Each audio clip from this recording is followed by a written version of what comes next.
welcome to this illustrious issue of Anti-Life Reviews. I'm, of course, your host, the Tona Makaya, and we push forward into this month of grim, of grit, of violence, of madness, of satire, and of just general weirdness in the world of martial law. So we're going to be looking at two more stories of everyone's favorite Cape Killer. These two do connect, however. We start with The Hateful Dead, published in Toxic Comics from March to May 1991 by Apocalypse Ltd., and Super Babylon, which came out in May 1992 by Dark Horse Comics. So hit that subscribe button right now, and let's get on with the review. Let's go over to the writers and artists on this. Of course, the writer and co-creator is Pat Mills, a writer with a real understanding of satire, but on always when it should end. An eclectic and versatile author who helped create Judge Dredd, and has worked on Doctor Doom, The Punisher, Batman, Doctor Who, and so much more. Someone who I don't think it's enough respect in the U.S. for his contributions to comics. He's kind of a writer's writer, they all like him, but the average fan may not be familiar. And his co-creator and artist on this, Kevin O'Neill, a man whose art has virtually no comparison out of some kind of Jodorowsky fever dream. His blend of the horrific, the macabre, and the movie-like Airplane are virtually unmatched. His art has a way of drawing you in, with its anime eyes and curvaceous body that give way to body horror and violence virtually unseen in comics. I am clearly a fan. Talking about The Hateful Dead first. There's a murder in the city, a regular geek who paid to beat up a metahuman. The killer? A pimped-out 2-bit nobody named Razorhead. But something is odd about the whole thing. It looks like it might have been a justifiable homicide. There's an odd local pimp and gang leader in the way, who's playing both sides the best he can, trying to get one over on the Marshal. Meanwhile, in a Tromaville turn of events, a bunch of nuclear waste is dumped out in a superhero graveyard, of course. Eventually, the Marshal runs afoul of Razorhead, and the fight is on. But after some double-crossing, Marshal Law is captured and buried in the aforementioned graveyard I just mentioned. But of course things go from bad to worse, as all the superheroes begin to rise up as zombies with their leader, the Black Scarab. Everyone is killed save the Marshal and Razorhead, who team up to face the enemy, and Razor is deputized after it's revealed he was set up for the murder. They hide out at Marshal Law's family place, which doubles as a funeral parlor. But the zombies are taking over the city, and in an Army of Darkness turn of events, the Black Scarab brings back Marshal Law's dead girlfriend, who was killed by the Sleep Man in the first mini, Lynn, and she convinces Marshal Law to shoot himself in the head. Going now to Super Babylon, we start right off from the ending of The Hateful Dead, where Marshal Law has killed himself. Lynn gives him some fluid to turn him into a zombie, and they embrace. We learn there is a nihilistic afterlife, shocker there, but it's quickly revealed the Marshal is lying to get close to the zombies, and begins wrecking shit. Razorhead shows up on a cool Akira bike for the save, and they take Lynn with them. The Marshal reveals he just shot himself through the cheek, not the head. Meanwhile, for a good portion of the story, the Jesus Society of America is resurrected. We learn about their history, we get a long rant on the military-industrial complex, and the nature of glorifying war via costumed heroes. Marshal Law shows up, kills them, the Black Scarab and Lynn show up, they bang in front of the Marshal to get his ire, and he kills them. In the end, the remaining zombie horde are killed by soldiers whose death they caused by their inherent negligence. Let's start with The Hateful Dead.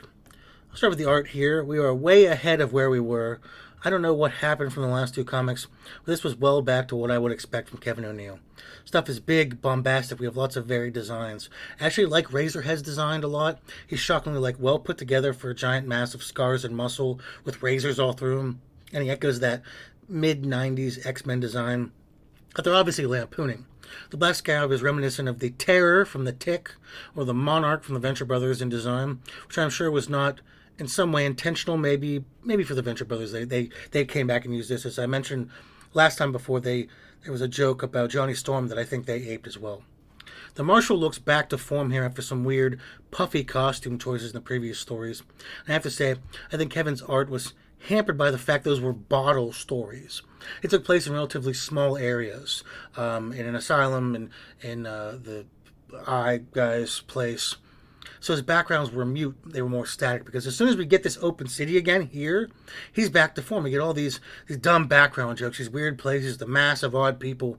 He seems like a guy who gets bored with tight spaces. At least that's what his art tells me. I recall reading this before and not loving it.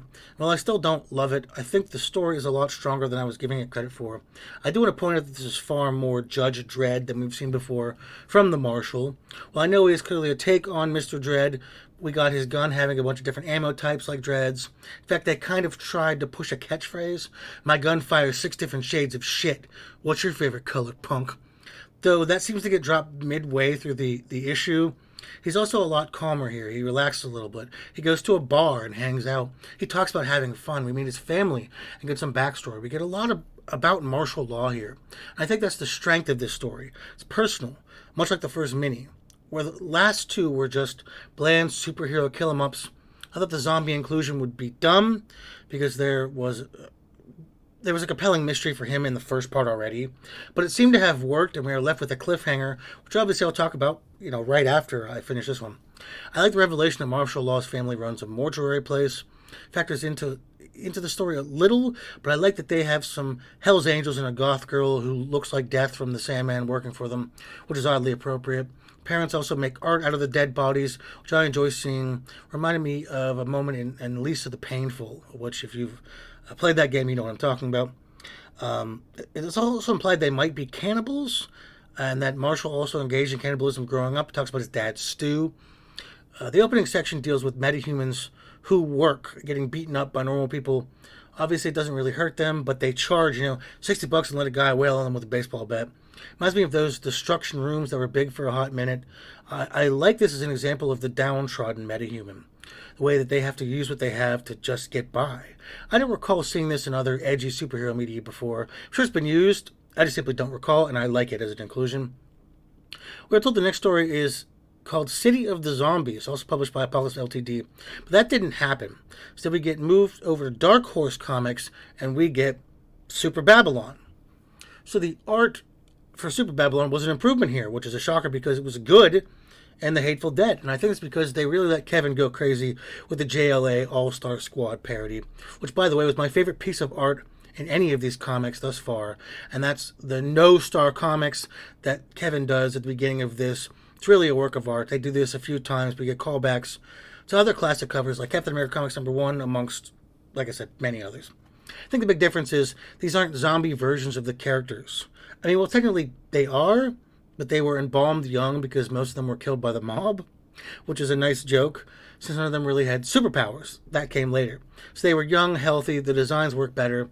His version of Jay Garrick is naked and can be because he figured out how to move his genitals so fast they become blurry to the naked eye. The Wonder Woman character has a perpetual bondage fetish. Marshal Law beats the Alan Scott character with a wooden chair. There's some really fun, clever stuff here. But beyond that, even the zombies get some improvements. We had a two-headed guy. There was just a spinal column with his heads on top of it and his legs. We got a crypto-type cat dog where he's eating an Ant-Man character and the other mouth is shitting at the same time. There was an intense amount of fun art-wise. Really, all the heavy lifting here was done by Kevin O'Neill, and that seems to be how things are going. Now, I want to go on record. Well, I don't agree with Pat Mills' totally honest feelings about superheroes. I do tend to on the military-industrial complex and capitalism in some ways. Problem is, it doesn't matter if I agree or disagree. I've said a number of times, politics, I absolutely know it has been a part of comics. But it's the usage of those politics that affect the story. And this was pretty piss poor. We literally stopped the story to get a condemnation of superheroes glorifying war, actually extending World War II because they elicited faux patriotism and were a detriment in battle. Then we go over stuff like Project Paperclip, how the Nazis still work for the U.S. government in terms of policy and ideals, and the ending where the soldiers kill the JLA people because they got killed because of them in war. It was all stuff as an idea, writing it down. I love some of what it has to say. It's saying a lot of important things, but it's just saying it. It's just flat out saying it. If he wrote some prose and added some art to it, would be exactly the same thing. I don't expect nuance, but I also don't want a dissertation either. That's what we got here. The story then concludes in a few pages without much effort. We got so much about martial law and the Hateful Dead and nothing but some guy's politics in this one. This is a lot of ways to do this correctly. There's a lot of ways to do this correctly, what I mean. And this wasn't one of them. He got up his own ass a little bit too much here, and it made the resolution totally flat. Why not only the title from the City of Zombies, Super Babylon, and the published from Apocalypse Ltd. to Dark Horse. Why did this happen? I cannot find any information about this. These only came about a year apart, but I have to think the scripts were fairly fleshed out. What I think happened is Apocalypse Ltd. seemed to go out of business in 1991, and they had to shop around for new publishers. I don't have complete confirmation on that, but that appears to be, from all my research, the reason. Overall, so what we got here was a hell of a lot better than last week. It was not quite so concerned with just bashing any comic character they could think of while giving us a plot that was mediocre, action that was the usual, and martial law being bland as sin. But it still had the issues we've seen pop up since the mini.